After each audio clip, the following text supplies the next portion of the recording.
Allahu Allahu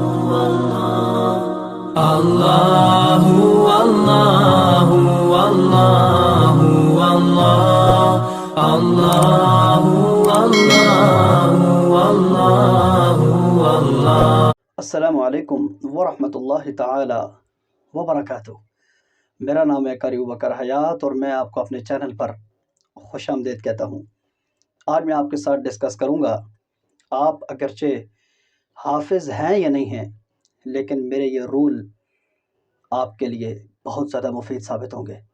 आप कुरान के हाफिज़ हैं तब कुरान इतना भूल चुका है कि सिर्फ नाम के हाफिज़ रह गए हैं, या आप हाफिज़ हैं ही नहीं लेकिन आप कुरान याद करने का शौक़ रखते हैं, तो मेरी ये वीडियो आपके लिए बहुत ज़्यादा मुफीद साबित होगी।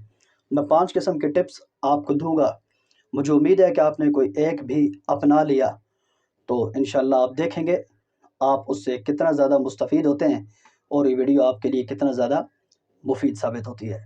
आइए, पहला टिप्स ये है, अगर आप कुरान याद करना चाहते हैं तो रोज़ाना फजर के टाइम फजर की नमाज़ पढ़ने के बाद सूरह यासीन से इफ्तिताह कीजिए अपने सुबह के आगाज़ की। दफ्तर में मुलाजिम हैं तब कुरान के हाफिज़ हैं या नहीं हैं, सुबह का आगाज़ सूरह यासीन से किया करें। मेरी भी आदत है, मैं मुस्तकिल सुबह का आगाज़ सूरह यासीन से करता हूँ।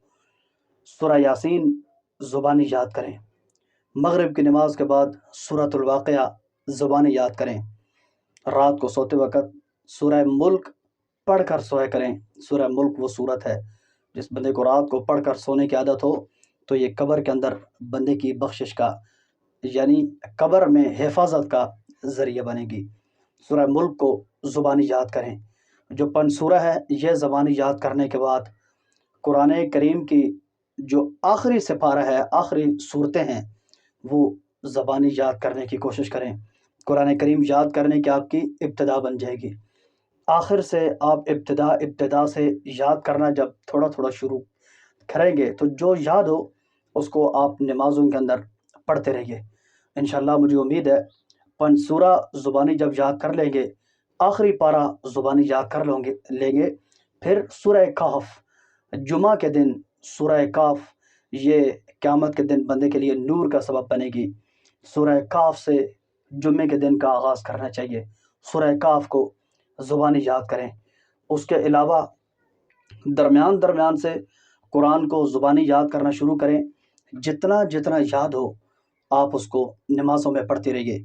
कुरान याद करने की आपकी इब्तिदा बन जाएगी और देखें फिर आपको याद करने की ज़रूरत नहीं है, कुरान करीम खुद ही आपको खींच लेगा। बाज़ लोग कहते हैं कि कुरान को याद करना इतना आसान नहीं है, मुझे समझ नहीं आती। मैं इन लोगों की बात मानूं जो ये कहते हैं कि कुरान को याद करना इतना आसान नहीं है, या ख़ुद कुरान की बात मानूं जो कहता है कि वलक़द यस्सरनल कुरआन लिज़्ज़िक्रि फ़हल मिन मुद्दकिर, कि मैं याद करने वालों के लिए बहुत ज़्यादा आसान हूँ। अब लोगों की हम बात माने या हम खुद कुरान करीम की बात माने। एक टिप्स ये हो गया, इस तरीके के मुताबिक पंसूरा याद करें, 30 पारा याद करें, सूरह काफ याद करें। उसके अलावा कुरान के दरमियान से जहाँ से आसान लगे याद करते जाइए और नमाज़ों के अंदर पढ़ते जाइए, आपको बहुत ज़्यादा फ़ायदा होगा। एक टिप्स हो गया। दूसरा, अगर आप कुरान करीम याद करने का शौक़ रखते हैं तो मेरा आपको बेहतरीन मशवरा है, आप आइम्मा हरमैन की तिलावत को सुना करें और इस चीज़ का शौक़ रखें। आज उन्होंने देखें, उनकी रोज़ाना की नमाज़ें इंटरनेट पे अपलोड होती हैं। फजर की नमाज के अंदर उन्होंने कौन सा रुकू पढ़ा, इशा की नमाज के अंदर उन्होंने कौन सा रुकू पढ़ा, उनकी नकल के अंदर आप रोज़ाना की कुरान को याद करना शुरू करें। मसलन फजर की नमाज के अंदर उन्होंने सूरह फजर पढ़ी, आप सूरह फजर उन्हीं के अंदाज में बार बार सुन के आप उसको याद करें। इशा की नमाज के अंदर उन्होंने 11वें पारे से तिलावत की, 11वां पारा बार बार सुन के आप उसको याद करने की कोशिश करें। आइम्मा हरमैन की तिलावतें, मैं आपको कहता हूँ, उस मुसल्ले की इतनी बरक़ात हैं, अल्लाह ताला ने उनकी ज़ुबान के अंदर इतनी बरकत रखी है, जो उनको सुनता है कुरान याद करने की कशिश पैदा होती है। मस्जिद नबवी के आइम्मा की आप तिलावतें सुने, 1 साल आप सुने, 1 साल के बाद देखिए अगर आप हाफिज़ न हुए तो आपको कितना ज़्यादा कुरान के साथ लगाव हो जाएगा और आपको कितना कुरान याद हो जाएगा। और अगर आप हाफिज हैं तो देख लें कि आपको कितना कुरान का बेशतर हिस्सा आप अइम्मा हरमैन की तिलावत सुन सुन के आप याद कर चुके होंगे। 2 बातें हो गई। तीसरी बात ये, अगर आप कुरान को याद करना चाहते हैं, वाकई ही आप कुरान याद करने में मुखलिस हैं, तो आज की ये मेरी वीडियो बहुत ज़्यादा इम्पोर्टेंट है। मैं अपनी तमाम तर वीडियोज़ का खुलासा दे रहा हूँ जो अब तक मैं बना चुका हूँ। तीसरी फिर चीज़ ये है, आप पहले कुरान करीम को देख कर सही याद करें। देख कर उसको 7 बार याद करें, उल्टी तरफ से बिस्मिल्लाह करें। देख कर उसको 7 बार पढ़ें। देख कर जिस वक़्त 7 बार पढ़ लें तो रोज़ाना इस तरह देख कर 7 बार पढ़ें और एक एक रुकू याद करें। फिर आप गाड़ी चलाते हो तब, दफ्तर में जाएं तब अपना एक टाइम मुकर्रर कर लें। सुबह एक रुकू याद करना है, पिछला जितना मैं पढ़ चुका हूँ दिन को कोई वक़्त निकाल कर आप उसको दोहरा लें। यानी बहुत ज़्यादा अगर मंज़िल हो जाए तो मंज़िल को तकसीम कर लें, इतने दिनों में इतना दोहराना है, कल मैंने ये दोहराना है, परसों ये दोहराना है। आप 1 साल ये तरतीब रखेंगे, 1 साल के बाद कुरान का अक्सर हिस्सा आपके सीने में बैठ चुका होगा। हमें देखें, कोई भी चीज़ मुश्किल तब लगती है जब हमारा उसके साथ लगाव नहीं होता।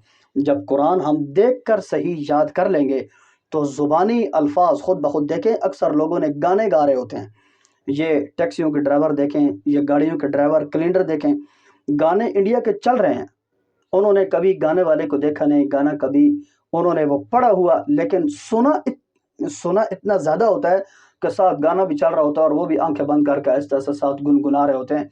तो जब उसको किसी चीज़ को देख कर इंतहाई तवज्जो के साथ पढ़ लिया जाए, वो चीज़ दिमाग के अंदर घर कर जाती है, वो चीज़ दिमाग के अंदर सेव हो जाती है, और दिमाग में सेव हो तो दिल में उतरती है, जो दिल में उतरे वो ज़ुबान से निकलता है। तो पहले आप कुरान करीम को देख कर सही याद करें। कुरान को देख कर पढ़ने का एक सबसे बड़ा फ़ायदा ये होता है, देख कर कुरान पढ़ने वाला बंदा खूबसूरत बहुत होता है। देख कर कुरान पढ़ने वाले बंदे का दिल मुनव्वर और रोशन होता है। जिस बंदे का दिल रोशन और मुनव्वर हो, बताएं ऐसे दिल में कुरान नहीं उतरेगा तो क्या होगा। 3 तरीके, देख कर सही याद करें, फिर उसको ज़ुबानी याद करने की कोशिश करें, जैसे जैसे फुर्सत मिले उसको रोज़ाना थोड़ा थोड़ा डिवाइड करें और दोहराने की कोशिश करें। चौथा तरीका ये, अगर आप चाहते हैं कि कुरान आपको सही तरीके से याद हो तो आप एक अपनी तरह दोस्त तलाश करें। जितना आपको याद है, अगर आप नीम हाफिज़ हैं, आप हाफिज़ हैं या हाफिज़ नहीं हैं, लेकिन अपनी तरह एक अपना बंदा तलाश करें जिसको आपकी तरह का आता हो। उसको आप मेरी ये वीडियो भी सुना सकते हैं, उसको कुरान का खुद उसको दावत भी दे सकते हैं कि यार मुझे शौक़ बहुत है मैं कुरान को याद करूं, अगर तू मेरा साथ दे तो मैं कुरान को याद कर लूँगा। और वो कहेगा कि मैं कैसे आपका साथ दूँ, कहो जितना जितना मैं रोज़ाना याद करूँ, तू सिर्फ मेरे कुरान की मोहब्बत करने की खातिर मुझे रोज़ाना तो टाइम दिया कर, मेरे साथ तू बैठ के पढ़ा कर। वो कुछ अरसा आपको तंग करेगा, लेकिन कुछ अरसे के बाद मुझे उम्मीद है कि वो बंदा आपका ज़ौक़ देख कर वो ज़रूर आपकी तरफ तवज्जो करेगा, और उसके साथ आप रोज़ाना थोड़ा थोड़ा याद करके दौर किया करें। जितना उसको याद हो आपको सुनाए, जितना आपको याद हो आप उसको सुनाएं। इस तरीके के साथ आप कुरान को डिवाइड करें। यानी रोज़ाना हमने इतना याद करके एक दूसरे को याद करके, नया सबक याद करके सुनाना है। जो याद है उसको सुनाने की क्या तरतीब होगी, एक वक़्त मुकर्रर करें। मसलन 1 सफ़ा तो रोज़ाना हमारा सबक हो गया, बाकी हम रोज़ाना जो पिछले वो किस तरीके के साथ एक दूसरे को सुनाएंगे। और ऐसे कुरान की मोहब्बत में कुरान को याद करने वाले लोग दुनिया में बेशुमार फिर रहे हैं। आपका इशारा करने की देर है, देखिए आपको कितने लोग मिल जाएंगे। लेकिन आप कहते हैं कारी साहब मैं इस तरीके के साथ सूरा का तरीका जो है वो भी उस तरीके से मैं सही याद नहीं कर सकता, अइम्मा हरमैन की तिलावतें सुनूं, इस तरीके के साथ भी सुन सुन के मुझे मेरी समात कमज़ोर है, मैं याद नहीं कर सकता। और नंबर तीसरा तरीका जो आपने बताया कि देख कर सही याद करें, मैं नहीं याद कर सकता। चौथा तरीका जो आपने बताया कि मैं अपने जैसा बंदा तलाश करूं, मैं बिल्कुल ये भी नहीं कर सकता, मेरे जैसा बंदा तलाश करना मुझे बहुत दुश्वारी हो रही है। तो पांचवा तरीका ये है, अपने करीब तरीन कोई मदरसा तलाश कर लें।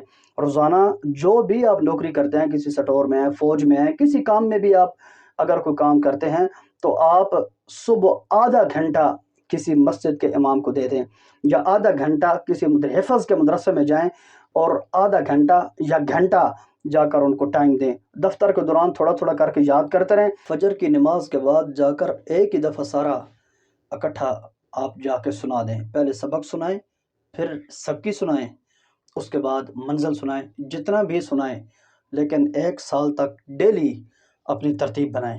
اور اس کے علاوہ آخری طریقہ یہ ہے کہ آپ مختلف جگہوں سے قرآن کریم کے جو واقعات آپ کو پسند ہیں، یا جو جنت کے تذکرے ہیں، جہنم کے تذکرے ہیں، یا پنسورہ کا ترجمہ ہے، آپ ان جگہوں سے ترجمہ پڑھیں، اور ترجمہ پڑھنے کے بعد اس کی عربی یاد کرنا آسان ہو جاتی ہے۔ آپ اس اعتبار سے بھی 2 فائدے اٹھا سکتے ہیں، جو قرآن کریم ہمیں سبق دینا چاہ رہا ہے وہ بھی آپ کے سامنے ہوگا، قرآن کریم کا ترجمہ بھی یاد ہوگا، اور قرآن کریم کی بہت زیادہ اس کی معرفت بھی آپ کو حاصل ہوگی، اور آپ جو قرآن کا ترجمہ پڑھ لیں گے، آپ کے اوپر ترجمہ پڑھنے کے بعد اس قسم کی کیفیت طاری ہو جاتی ہے کہ بندے کو قرآن یاد کرنے کا خود شوق پیدا ہو جاتا ہے۔ تو اس اعتبار سے بھی قرآن کریم اگر تھوڑا تھوڑا کر کے جتنا آپ ترجمہ پڑھیں اتنا ساتھ ساتھ یاد کرتے جائیں، اور پچھلا کس طریقے کے ساتھ یہ یاد کرنا ہے اس کی ترتیب بھی آپ خود ہی بنائیں، تو انشاءاللہ اس اعتبار سے بھی قرآن کریم یاد کرنا آپ کے لیے بہت زیادہ معاون ثابت ہوگا۔ بعض لوگ سوال کرتے ہیں کہ قاری صاحب ہمیں قرآن کریم یاد کرنے کے لیے ٹائم نہیں ملتا، ہمیں قرآن یاد کرنے کا کوئی طریقہ بتائیں۔ عجیب بات ہے، قرآن یاد کرنے کا ٹائم ہی نہیں ہے تو طریقہ بتانے کا فائدہ کیا ہے؟ تو بھائی قرآن کریم یاد رکھیے، یاد ہوگا قرآن کریم کو کھول کر اس کو پڑھنے سے۔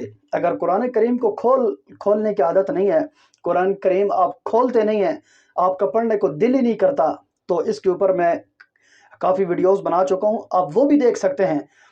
تمام تر ویڈیوز کا خلاصہ یہ ہے کہ قرآن کریم کھول کر ہی آپ کو یاد کرنا پڑے گا۔ اگر آپ کے پاس وقت نہیں ہے، فرصت نہیں ہے، تو خدا کے لیے وقت اور فرصت نکالیے، قرآن کریم کے ساتھ محبت اور قرآن کریم کی تلاوت کر کے اور قرآن کریم کے معرفت حاصل کر کے ہم دنیا کے اندر بھی بہت اچھا وقت گزار سکتے ہیں، اور آخرت کے اندر بھی بہت زیادہ انعامات ہم سمیٹ سکتے ہیں۔ اگر اسی حوالے سے میری کسی قسم کی آپ کو مدد کی ضرورت ہو تو انشاءاللہ آپ کی قرآن کریم یاد کرنے کے حوالے سے ہر قسم کی ہیلپ کرنے کے لیے آپ کا بھائی ہر وقت زندگی کے ہر لمحے میں، دن ہو یا رات، کوشاں ہے۔ یہ ہو سکتا ہے کہ آپ کا جواب مجھے دینے میں دیر ہو جائے، لیکن یہ بالکل ممکن نہیں ہے کہ آپ کے سوالات کے جواب میں نہ دے سکوں یا آپ کو میں مطمئن نہ کر سکوں۔ مجھے امید ہے کہ مجھے آپ اپنی دعاؤں میں ضرور یاد رکھیں گے، اور اسی کے ساتھ میں آپ سے اجازت چاہتا ہوں۔ آپ کی دعاؤں کا خصوصی طلبگار آپ کا بھائی قاری ابوبکر حیات۔ والسلام علیکم ورحمۃ اللہ وبرکاتہ۔ اللہ حافظ۔